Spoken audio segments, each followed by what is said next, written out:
What is up, YouTube? I hope everybody's having a good week. If you guys are unfamiliar with who I am, my name is JVO and I am a chess content creator. And for this video, I wanted to update you guys on my chess journey and me getting back into competitive chess over the board tournaments. And wow, was it fun. It was a 3-round tournament at the Chess Max Academy. 2 opponents rated 1200 USCF. And then the last opponent that I faced, 1600. And it was such a blast to get back into the groove, the environment of competitive chess. I missed it. It felt nostalgic. Okay, the last time I was in a tournament was in 2006, basically 20 years ago, when I was 10 years old. And I'm pretty sure that one was in Florida. I do want to go over just one game of the tournament, which was the last game. My opponent, who was rated 1600. I found that game to be interesting. According to chess.com's game review, I played a 94% accuracy, pretty good. But I'm just excited to continue this journey. This is just the beginning. I'm definitely going to be entering more tournaments in the future. Hopefully I can do like once a month, if not once every 2 months, right? To get back into the groove. But imagine this. Sitting across from you is an 8th grader, rated 1600, bright future ahead of him. But wow, was he moving fast. So the time control for the tournament was 25 minutes with 5-second increments. And while we go over the game, I'll let you guys know the situation of the time controls. At what point did I have how much versus my opponent, who was moving very quickly in the beginning. It was actually scary because blitzing out moves out of pure memory, and it's a scary sight. It was a scary sight. But yeah, what is my goal? I want to reach 2000 USCF before I start thinking about any titles. I want to be realistic with myself, right? Definitely keep studying the books that I have. So I have Chess Structures from Mauricio, and then I have Chess Strategies for Club Players. Okay, so I've been reading those 2 books, studying not heavily, but reading chapters here and there to just get a better understanding of certain positions in the game. Hopefully in the future I get to actually record more of those over the board tournaments, right? So record in the moment, or, you know, just make cool content and just discuss what was going on. Anyways, I'm rambling. Let's get to the game. Okay. So opponent opens up with e4. Let me put it from my point of view. Opponent opens up with e4. I decide to play the Sicilian. The Sicilian is one of those openings that I play in Blitz, Rapid. So I'm pretty familiar with a lot of the lines. Not all, of course, but a lot of the lines, theories, move orders. So I play the Sicilian. He plays open. Knight c6. Pretty basic stuff here, right? d4 takes. Here is where I already start to like branch off from what I usually play. So at this point, I usually play e5. I wanted to try something a little bit more solid and closed. So I didn't end up playing e5. Instead, I played the very modest move, a6. So I'm prepping this move so that the knight does not come into b5. So let me just show you real quick. e5, knight jumps to b5. And then we have to play d6 in order to stop this threat of checking the king and then having the queen clamp down on the position. So instead of going that route, I set up with a6 to stop the jump, right? So he brings in his other knight, of course. Very good natural developing move, all natural still. Okay, now I play e5 again to stop this jump. Opponent decides to go to the queen side of the board. Engine says f5 is the correct move. I didn't really look too much into it, but it's the same idea, right? To jump into the d6 square. Opponent plays bishop to e3, which struck me as a little bit of an odd move. I'm not sure what his plan was. I guess his plan was to kind of jump in and like expose maybe this hole on b6, or maybe jump here at some point. I'm not really sure what the point of bishop e3 was. I'm not saying it's not a move, but what I am saying is that it's just a little awkward in my opinion. So okay, I decide to imbalance this game. With this move, I'm basically saying I'm ready to give up this bishop for the knight to create an imbalance in the game. I did not want to have just a boring typical game. I wanted to play 2 knights and a bishop versus a bishop pair and a knight. It's basically what I'm saying with this move. Okay, we continue. He develops his bishop into d3, kind of bridging the gap between the 2 pawns. Perfectly viable, makes sense to me. Okay, now I play d6 in order to develop this bishop. So I'm freeing this bishop. I want this bishop coming to this side of the board. So engine says that d5. So I missed this pawn break. I don't know why I didn't really think about breaking the center immediately. I'm not sure why it didn't come to mind. I guess I didn't like a setup where, I don't know, it felt uncomfortable to me, but with more analyzation, I should have just probably went with it. So takes, and then queen is coming up. Again, I wasn't too comfortable with this position. I'm not sure. It literally did not come to mind at all to break the center at this moment. So instead of d5, I played d6, a little bit more passive, or maybe a lot bit more passive. But I kind of like the setup better. I don't know. Now looking at it, it definitely makes more sense to break the center at this point. But it is what it is. It's not what I played. But now I know. Now I know for next time. So yeah. So the time around here, I want to say. So at this point, opponent had 22 minutes out of the 25, and I had 20. Okay, so he's already ahead, 2 minutes on the clock. Why? Because I was just thinking about the setup I want, and of course I had to calculate the setup he was going for. So so around here, around move 10, this is move 10, we had 22 minutes for white and 20 minutes for me. We continue. I castle. He develops his queen to queen e2. I did play bishop g4. My idea was I wanted to open up the king on some diagonal, hoping for one day this bishop to not be looking here anymore, which opponent does play. So pretty much my plan is to play off of this opening, which you will see comes in clutch later on in the game. It was actually really impressive. Okay, so after g4, I played bishop back to e6. He challenges my bishop. I don't take. I'm pretty sure taking is a move, so take 6 and then rook to c8 looks like a possibility, something like that, something of that sort. But yeah, and I decide to develop my queen to e7, right? So anticipating the trade,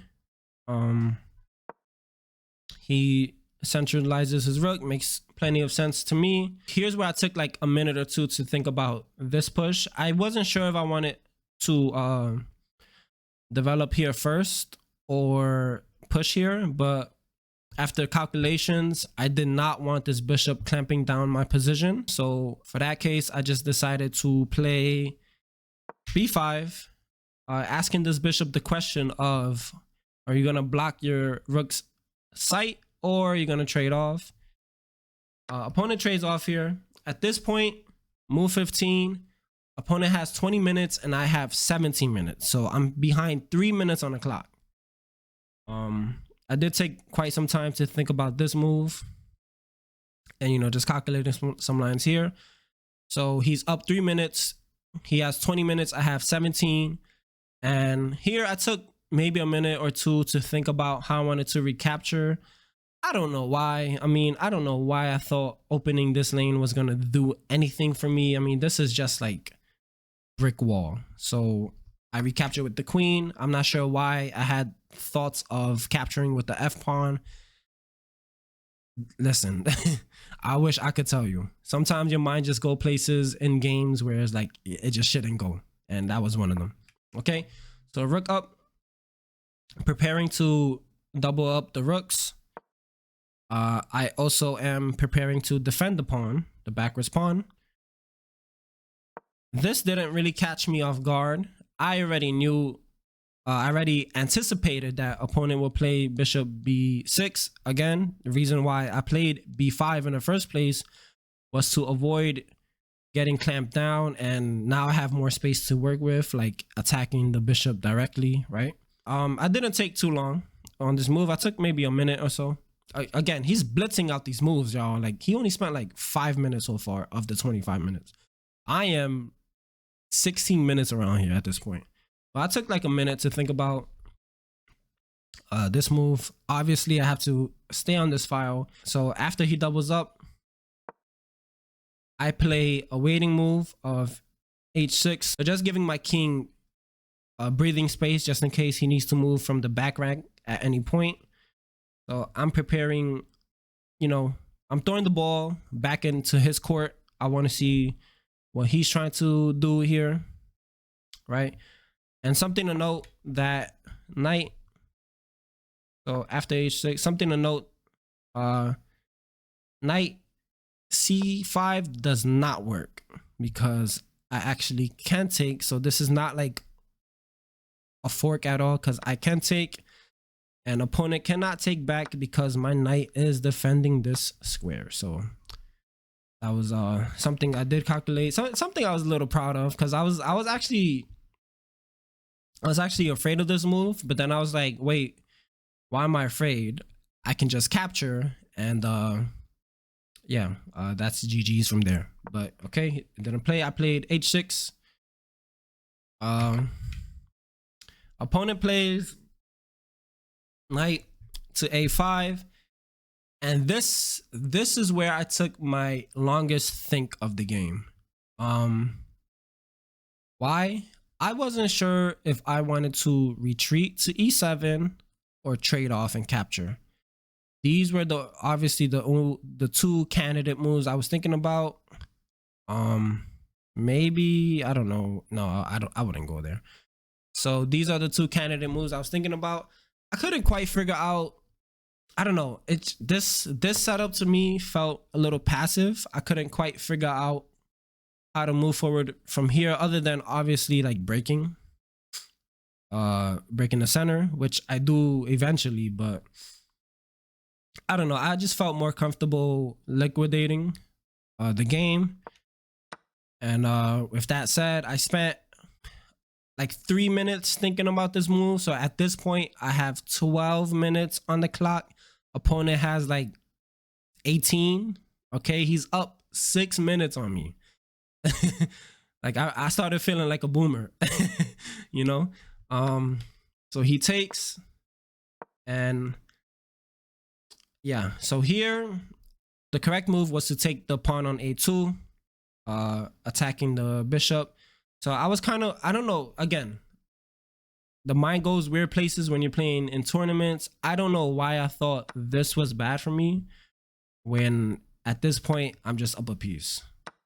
I don't know. It didn't click in my head for whatever reason. But I do decide to take the semi-open file with my rook. Obviously the bishop is defending, so I can't take this pawn just yet. However, I'm prepping for like weaknesses, right? So these are, even if the bishop is hitting this, you know, double pawns are the weakness. So I'm targeting weaknesses right now. He goes back to bishop b4, hitting the pawn 1, 2, 3 times. And then this is where I break the center. Boom. Okay. d5, or challenge it rather. This is where I challenge the center, d5. Okay. And he thought for like 2 minutes here. Finally, his like biggest think of the game was at this moment, what did he want to do? He wasn't sure. So he spent 2-3 minutes thinking about how to approach this situation. So I'm still like around the 12-minute mark, high 11-minute mark, and he's around the, I want to say like 16-minute mark now. So he did spend like 2 minutes on this. So takes, rook takes. So I did want to trade off a pair of rooks. Knight takes was better here, I believe so. Let me just double check. Yeah, knight. Okay, engine likes both.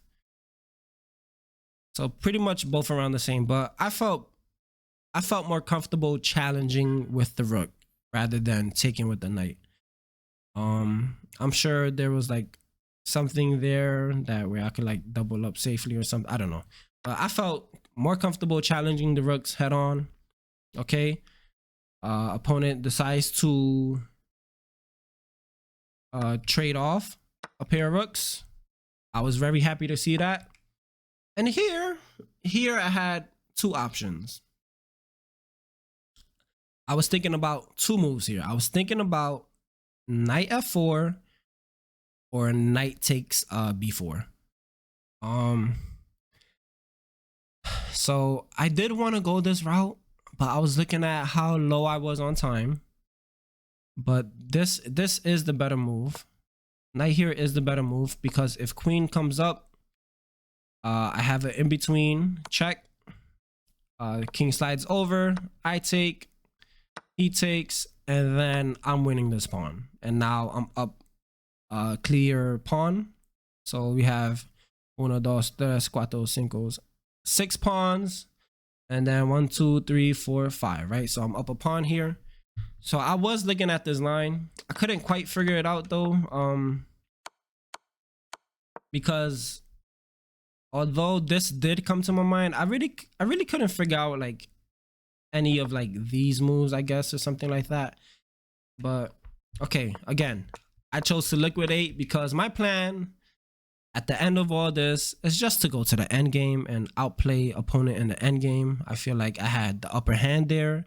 I feel like I've gotten much better at my end games, and I just pretty much just wanted to take it there. So takes, queen takes, opponent attacks e5, and you know, I also have to be careful, right? Because it was a little scary, right? The queen is cutting off my only escape square. So had I played something, I don't know, like this would have been GG's. Like this is good game. So check, takes, and then queen takes, and then it's game over. So I had to be careful of that tactic for the duration of like the next 5 moves, I want to say. Okay, so I'm up a pawn. I challenge his queen, so I let him take. I let him take e5 because I want to win over this pawn. So I am completely fine with trading off this one for this one, creating a pass pawn on this side, right?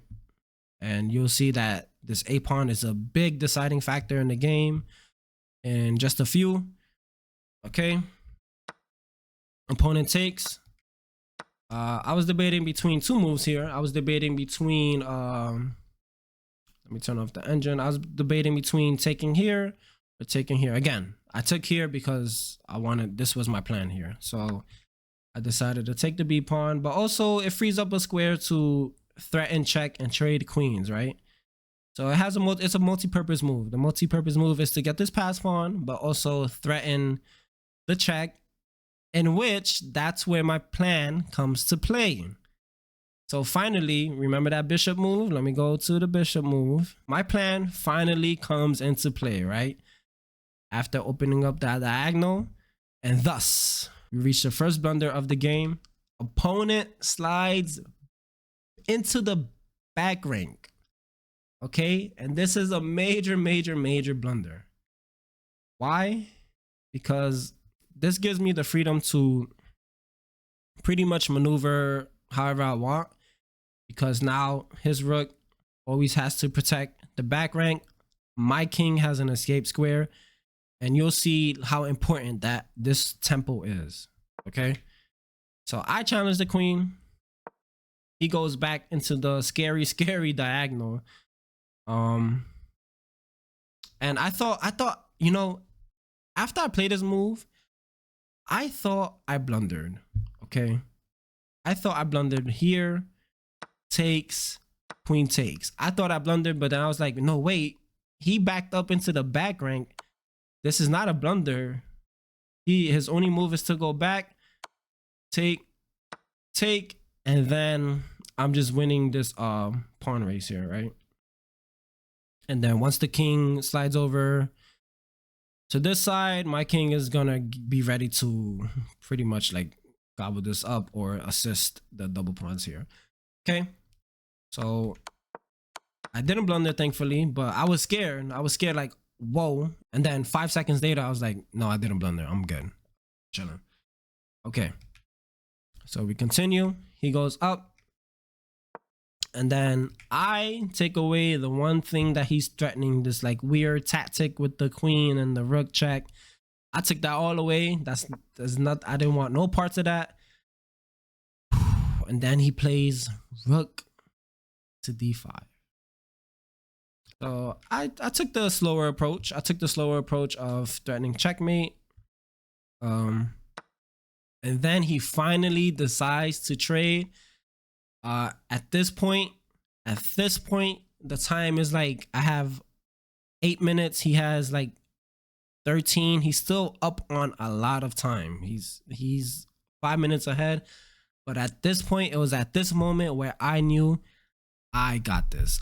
I've won this game. Now, it isn't over till it's over. However, I was pretty darn confident that I can convert this into a W, getting that first place trophy. Okay, so he goes to rook b2, and then it's about that time. Remember my plan to take the pawn on b4? Now these pawns get rolling. Okay, I'm just pushing. He goes back.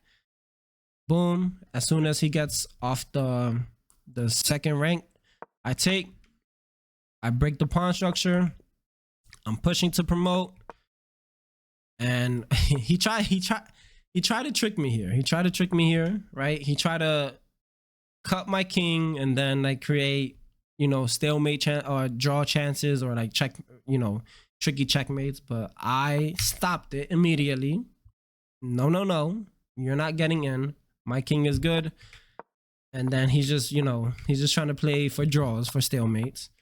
I check, I hit him with check, right? Hit him with check, and then if rook takes, I take back with check. Okay, intermezzo before I take the rook. And then it leads into a ladder mate. And yeah, this was the last game of the 3-round tourney. Again, my opponent was rated 1607 USCF. And I'm pretty proud of this win, only because this is my first game back into over the board chess, competitive chess. And it set that energy of like, wow, I am looking forward to playing higher rated opponents, and the game's getting even more competitive because I had a blast. Again, it felt nostalgic. It felt good to be back over that board, and I cannot wait to do even more over the board game coverage with you guys. I'm excited to like basically document my journey back into this thing. And yeah, that's it, y'all. That is it. If you did enjoy that video, hit that like button, hit that sub button. I am trying to grow as a chess content creator, and this is just the beginning of this journey. Be on the lookout for more. I do stream on Twitch Monday, Wednesday, Fridays, 8 p.m. Eastern, if you guys want to catch one of those streams. And yeah, I'll catch you guys on the next one. Peace.